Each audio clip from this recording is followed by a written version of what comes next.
এই জানুয়ারি মাসের ৩ তারিখ শনিবার শীতের সকালে বাইক নিয়ে আমি ও আমার শ্যালক কল্যাণ দুইজন বেরিয়ে পড়েছিলাম নবদ্বীপ ধাম ও মায়াপুর ভ্রমণ করতে। গঙ্গার পশ্চিম তীরে অবস্থিত নবদ্বীপ কেবল একটি শহর নয়, এটি বাঙালির আধ্যাত্মিক চেতনার এক শাশ্বত পীঠস্থান। ভাগীরথীর কলতান এবং খোল করতালের ধ্বনিতে মুখরিত এই জনপদটি ভারতের অন্যতম পবিত্র তীর্থভূমি হিসাবে পরিচিত। শ্রী চৈতন্য মহাপ্রভুর জন্মস্থান হওয়ার সুবাদে নবদ্বীপ বা নদিয়া সারা বিশ্বের বৈষ্ণব ভক্তদের কাছে এক স্বপ্নের ধাম। এই জন্য আমরা বাইক নিয়ে গিয়েছিলাম যে নবদ্বীপ ধামে আমরা প্রথম রাত্রে থাকব আর পরের দিন ওইখান থেকে মায়াপুরে আসব। প্রথম আমরা নবদ্বীপ ধামে বাইক নিয়ে যাওয়ার উদ্দেশ্য হলো যে জায়গাগুলো এমনিভাবে দেখা সম্ভব নয়, এমন কিছু জায়গা যেটা সাধারণ মানুষ খুব কম যায় সেখানে, কিন্তু খুবই গুরুত্বপূর্ণ জায়গা। যেমন ধরুন মণিপুর রাজবাড়ি। সুদূর মণিপুর থেকে এখানে তারা এসেছিলেন, এক রাজা এবং রানী এসেছিলেন এবং এইখানে ছিলেন শুধুমাত্র চৈতন্য মহাপ্রভুর বৈষ্ণব ধর্মের টানে। সেই জায়গা দেখতে যাব। আর যেমন এখন বর্তমান যে কালী পুজো হয়, সেই কালী পুজোর যে নিয়ম পদ্ধতি, যে বৃহত্তন্ত্রসার গ্রন্থ অনুসারে সেটা পুজো করা হয়, সেই পূজার যে প্রবর্তক কৃষ্ণানন্দ আগমবাগীশ, তার যে পুজো, যেখানে পুজো উনি করতেন, যে মন্দিরে, সেই মন্দির এখনও আছে কিন্তু সেখানে খুব কম মানুষ যায়, এমন কিছু জায়গা। এবং এর সঙ্গে সঙ্গে আমরা যেগুলো প্রচলিতভাবে বেশি মানুষ যায় সেখানেও আমরা যাব। সব কিছুই আমরা এই ভিডিওতে তুলে ধরবো, সুতরাং সঙ্গে থাকুন। হ্যাঁ, আমরা এখন এসেছি নবদ্বীপ যে গেট আছে, এইখানে মেন যে গেট, এইখান থেকে যে সমস্ত মন্দিরগুলো দেখা যায়। এই দিকের যে রাস্তাটা, এই রাস্তাটা গৌরাঙ্গ সেতু চলে গেছে আর এদিকে বর্ধমানের দিকে চলে গেছে। এখান থেকে মেন গেট দিয়ে ঢুকতে হবে। এখানে একটা পার্কিং আছে, এখানে পার্কিংটার নাম হলো ঘোষপাড়া টোটো স্ট্যান্ড। পার্কিংয়ের এখান থেকে অনেকগুলো গাড়ি এখানে দাঁড়িয়ে আছে। দেখি এখানে কত ভাড়া চাই, যদি এইখানের সমস্ত নবদ্বীপের দর্শন করতে গেলে কীরকম ভাড়া চাই। এগিয়ে আস।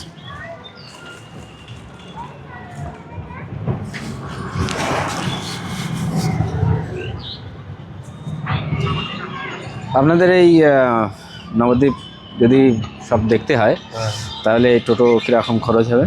আমাদের নবদ্বীপে মেন 8টা মন্দির দেখানো হয়। আচ্ছা। যেমন মহাপ্রভুর জন্মস্থান 60 ফুট হাইট মহাপ্রভু, সোনার গৌরাঙ্গ, গুপ্ত বৃন্দাবন, ধামেশ্বর মহাপ্রভু মানে যেখানে চরণ পাদুকা রেখে মহাপ্রভু সন্ন্যাস নিয়েছিলেন, আর নিত্যানন্দ বিমল মন্দির, বিষ্ণুপ্রিয়া সচিমাতা, পরমাতলা, জল মন্দির, কেশবজি মন্দির, মানে এই 8টা মন্দির মেন ঘুরিয়ে আমরা আবার এই জায়গায় নিয়ে আসি। আমাদের প্যাকেজ 600 টাকা। কতজন যেতে পারবে গাড়িতে? 5 জন যেতে পারবে। কত সময়ের আমরা টাইম দেবেন? 2 ঘন্টা। এটা কম সংখ্যায়, এটা 2 ঘন্টা, আরও বাড়ে, মানে পার্টির ওপর নির্ভর। আচ্ছা, মানে যত বেশি টাইম তারা দেখতে চাইবে তত। আচ্ছা, আর অন্য কোনো গাড়ির পার্কিং লাগবে এখানে? Free parking. ফ্রি পার্কিং, ঠিক আছে। তাহলে আপনারা এখানে তো শুনলেন যে এখান থেকে যদি টোটো নিয়ে যদি যেতে হয় কীরকম টাকা খরচ হয়। ঠিক আছে, আমরা তো বাইকে যাব। দেখা যাক এখান থেকে ওই মন্দির, এইটা হলো কেশবজি গৌড়ীয় মন্দির, এই মন্দির দেখে ওইদিকে জল মন্দির যাব, জল মন্দির থেকে আরও ওই দিকের মন্দিরে যাব। তো প্রথমে আমরা কেশবজি মন্দিরে যাই। এখানে একটা কথা বলে রাখি যে যেহেতু এটা হাইওয়ের ধারে অবস্থিত টোটো স্ট্যান্ড, সেই জন্য যারা গাড়িতে সরাসরি নবদ্বীপে আসতে চান তাহলে এইখানে তারা ফ্রি পার্কিংয়ে রাখবেন, রেখে এখান থেকে টোটো নিয়ে নবদ্বীপ শহর ঘুরতে পারবেন। তবে নবদ্বীপে ঘুরতে গেলে এদের সঙ্গে কিন্তু দাম দর করতে হবে আপনাকে। ওরা একরকম বলবে, আপনি যদি ঠিকঠাক দাম করতে পারেন তাহলে আপনার অর্ধেক রেটেও কিন্তু হয়ে যেতে পারে। যেহেতু আমরা বাইক নিয়ে গেছিলাম সেই জন্য আমরা প্রথম আমাদের যে বাইকের গন্তব্য সেটা হলো কেশবজি গৌড়ীয় মঠ। এটা হলো কেশবজি গৌড়ীয় মঠ। এইটা ভিতরে মঠের নতুন করেছে। এখানে থাকার খাওয়ার ব্যবস্থা এখানে আছে। আর এর ভিতরে কোনো ছবি তোলা যাবে না, ভিডিওগ্রাফি করা যাবে না, করলে 500 টাকা ফাইন। এখানে জুতো রেখে আপনারা ভিতরে দর্শন করবেন। চলুন দর্শন করা যায়। এই মঠটি শ্রীলা ভক্তিপ্রজ্ঞান কেশব গোস্বামী মহারাজ দ্বারা প্রতিষ্ঠিত, যিনি ভক্তিবেদান্ত স্বামী প্রভুপাদ মানে ইস্কনের যিনি প্রতিষ্ঠাতা তার গুরু ভ্রাতা, এবং এনার যে গুরু ছিলেন তার নাম হলেন ভক্তি সিদ্ধান্ত সরস্বতী ঠাকুর। উনি 1920 সালে গৌড়ীয় মঠ প্রতিষ্ঠা করেছিলেন। সেই গৌড়ীয় মঠের অনুসারেই এই রকম এই মঠ একটা নবদ্বীপে এবং আর একটা মথুরায় অবস্থিত। দুটোই থেকেই নানা ধরনের বৈষ্ণব যে ধর্মের প্রচার এবং প্রসার এইটা করা হয়। এদিকে এই যে বিল্ডিংটা দেখছেন, এই বিল্ডিংটা হলো এসি রুম। এইখানে থাকার জন্য 1200 টাকা, আর তাছাড়া এদিকে যে রুম আছে নন এসি রুম সেটা 700 টাকা, আর যদি টু বেডের যে রুম আছে এদিকের এই রুমগুলো থাকার জন্য 600 টাকা এরা চার্জ নিচ্ছে। তবে এখানে যদি কেউ খেতে যায় তাহলে তাকে কুপন কাটতে হয়, আর কুপন এখানে দুপুরের কুপন 60 টাকা, আর রাতের কুপন হলো 40 টাকা, আর সকালেও এখানে খেতে দেয়, সকালেরও 40 টাকা। এইরকমভাবে যদি কেউ এইখানে থাকতে চায়, নিরিবিলি পরিবেশ, খুব বড় ক্যাম্পাস, অনেক বড়, যদি থাকতে চায় অবশ্যই থাকতে পারবে। এটা হলো অনুসন্ধান, আর এটা হলো অফিস, কেশবজি গৌড়ীয় মঠের অফিস। জল মন্দিরে, এই জল মন্দির হলো শ্রীধর দেব গোস্বামী দ্বারা প্রতিষ্ঠিত। এটা জলের মধ্যে একটা মন্দির আছে বলে এর নাম জল মন্দির হচ্ছে। এর চলুন এর ভিতরে এটা দেখে আসি। আচ্ছা, শ্রীধর দেব গোস্বামী 1943 সালে এই শ্রী চৈতন্য সারস্বত মঠ প্রতিষ্ঠা করেছিলেন। উনি 1895 সালে বর্ধমান জেলায় জন্মগ্রহণ করেছিলেন এবং 1988 সালে এই মায়াপুরে মৃত্যুবরণ করেছিলেন, এবং এইখানে তার সমাধি আছে এই মঠের ভিতরে। শ্রীধর দেব গোস্বামী ছিলেন ভক্তি সিদ্ধান্ত সরস্বতী ঠাকুর তার একজন শিষ্য। ভক্তি সিদ্ধান্ত সরস্বতী ঠাকুর চৈতন্য মঠ প্রতিষ্ঠা করেছিলেন, গৌড়ীয় মঠ। সেই গৌড়ীয় মঠ প্রতিষ্ঠার হওয়ার পরে ওনার মৃত্যু হয়ে যায়, এবং মৃত্যুর পরে ওনার যে সমস্ত শিষ্য আছে সেই শিষ্যদের মধ্যে মতভেদ দেখা দেয় মঠ পরিচালনার জন্য। তখন বিভিন্ন শিষ্য বিভিন্ন জায়গায় গিয়ে আলাদা আলাদা মঠ তৈরি করেন, যেমন ইস্কনের প্রতিষ্ঠাতা আচার্য প্রভুপাদ, আর এই যে আগে একটা বললাম, আবার এই যে শ্রীধর দেব গোস্বামী, এনারা সবাই ছিলেন ওই ভক্তি সিদ্ধান্ত সরস্বতী ঠাকুরের ওনারই শিষ্য, এবং এরা সবাই গুরু ভাই। এটা হলো প্রসাদ ঘর, এখানে প্রসাদের রান্না হচ্ছে।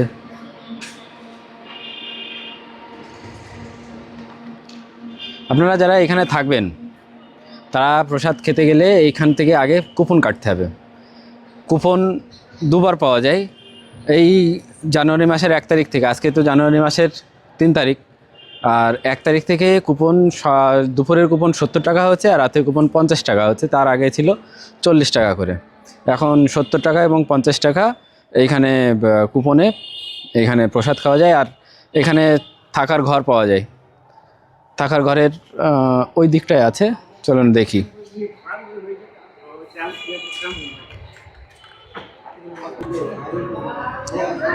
এই হলো মূল মন্দিরের প্রবেশপথ। মন্দিরের ভিতরে মোবাইল বা ফোন দিয়ে ছবি তোলা অ্যালাউ নয়, সেই জন্য মন্দিরের ভিতরের বিগ্রহের ছবি আমি দিতে পারলাম না। তবে এই মঠ দেখে এর ঠিক উল্টো দিকেই রয়েছে জল মন্দির, যেটা এই সারস্বত মঠ পরে তৈরি করেছিল। জল মন্দির মানে একটা বড় ধরনের একটা দিঘি কেটেছে, তার ভিতরে একটা মন্দির আছে, কৃষ্ণ মন্দির, এবং ওই দিঘিতে যেতে গেলে একটা নৌকা আছে, নৌকায় করে সেখানে যাওয়া যায়। এর গেটে ঢোকার সময় দেখতে পাবেন কিছু লোক ওইখানে হরিণের খাবার দেওয়ার জন্য বলছে, এবং ওই সবজি কেটে বিক্রি করছে। ওইখানে 10 টাকা করে একটা প্লেট রেখে দিয়েছে, এটা নিয়ে অনেকে যাচ্ছে, আবার ভিতরেও এখানে পাওয়া যাচ্ছে। তবে এইখানে এই যে একটা হলুদ রঙের বোর্ড আছে, ওই বোর্ডে এই মন্দিরের যে বিভিন্ন ঢুকলে যে বিভিন্ন নিয়মাবলী মানতে হবে সেই নিয়মাবলীর একটা লিস্ট এখানে লেখা আছে। এই লিস্টটা আমি এখানে দিয়ে দিচ্ছি।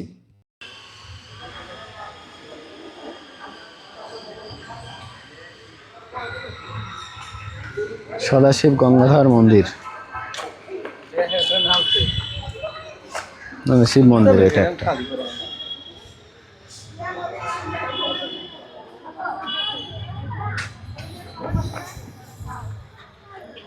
প্রচুর ফুল গাছ লাগিয়েছে।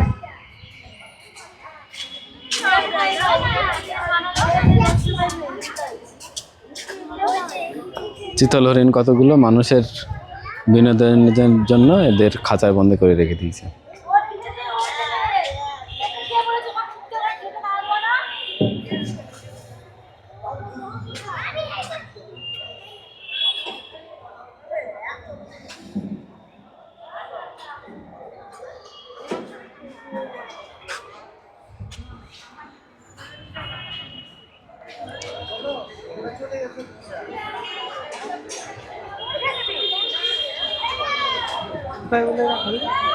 হ্যাঁ, এই যে হরিণ, ও হরিণ নিয়ে এসছে চিড়িয়াখানার থেকে, বলে নিয়ে আসে।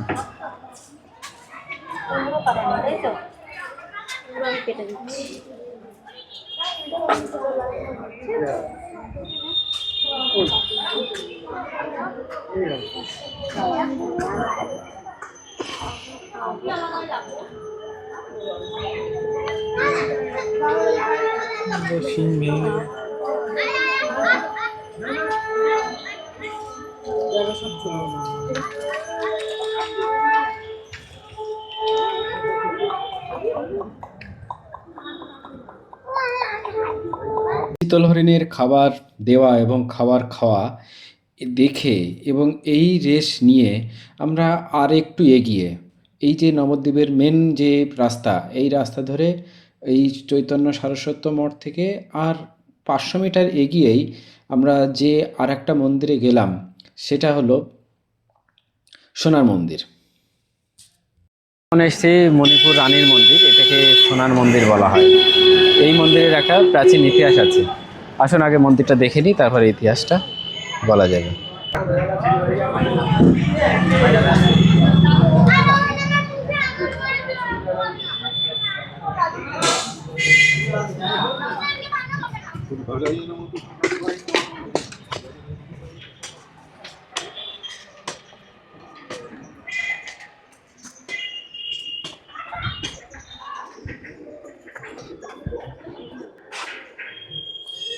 এই মন্দিরের চূড়া আগে সোনা দিয়ে তৈরি ছিল, এই জন্য এখনো একে সোনার মন্দির বলা হয়।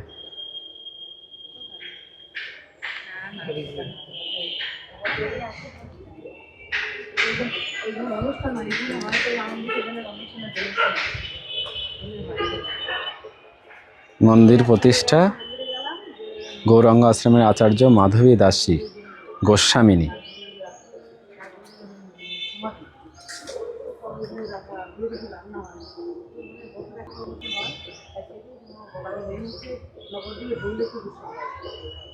এই মন্দিরটি প্রতাপনগর এলাকায় অবস্থিত এবং এটি নবদ্বীপের মেন রাস্তার ধারে অবস্থিত।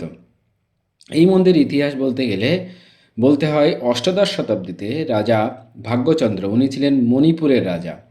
মণিপুরের রাজা ভাগ্যচন্দ্র, যার আর এক নাম ছিলেন জয়সিংহ, উনি বৃদ্ধ বয়সে ওনার অবিবাহিত কন্যাকে নিয়ে নবদ্বীপে চলে আসেন। এইখানে এসে উনি একটি মহাপ্রভুর বিগ্রহ প্রতিষ্ঠা করেছিলেন কাঁঠাল কাঠের, যাকে বলা হয় অনু মহাপ্রভু। এবং ওনার অবিবাহিত কন্যা আর কোনো দিনই বিবাহ করেননি, সারা জীবন কৃষ্ণ ভজনা করেই এখানে নবদ্বীপে কাটিয়ে গেছেন। এবং ওনার অবিবাহিত কন্যার নাম ছিল বিম্বাবতী মঞ্জুরি। সেই বিম্বাবতী মঞ্জুরি যে মন্দির প্রতিষ্ঠা করেছিলেন, এটা হলো সেই মন্দির, সোনার মন্দির। আর এর পরবর্তীকালে আমরা যাব যেখানে, সেটা হলো রাজার প্রতিষ্ঠিত অনু মহাপ্রভুর মন্দির। তবে এই মন্দিরের যে দ্বার আছে, যে দ্বার রক্ষক আছে, তাদের কাছে কথা শুনলাম যে মন্দিরের এরিয়া অনেক বড়, কিন্তু এইখানে মন্দিরের যে জায়গা, সেই জায়গাতে অনেক লোক জবরদখল করে বসে আছে। এনারা আগেকার দিনে এই মন্দিরের পুরোহিত ছিলেন এবং তাদের বংশধররাই এই মন্দিরের বিভিন্ন জায়গায় বাড়ি করে, মন্দিরের চত্বরে বিভিন্ন জায়গায় বাড়ি করে রয়েছেন। ওনাদেরকে তুলতে পারছেন না। যদি ওনারা তুলে উঠে যান, তাহলে এই মন্দিরের যে ট্রাস্ট আছে, সেই ট্রাস্ট এখানে বড় করে মন্দির তৈরি করতে পারবে।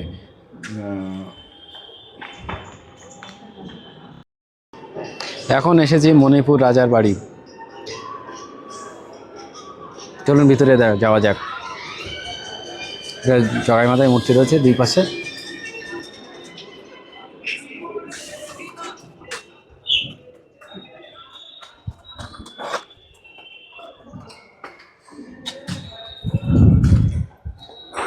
মন্দিরে কাজ হচ্ছে, নতুন একটা মন্দিরের সামনে একটা নাট মন্দির তৈরি হচ্ছে।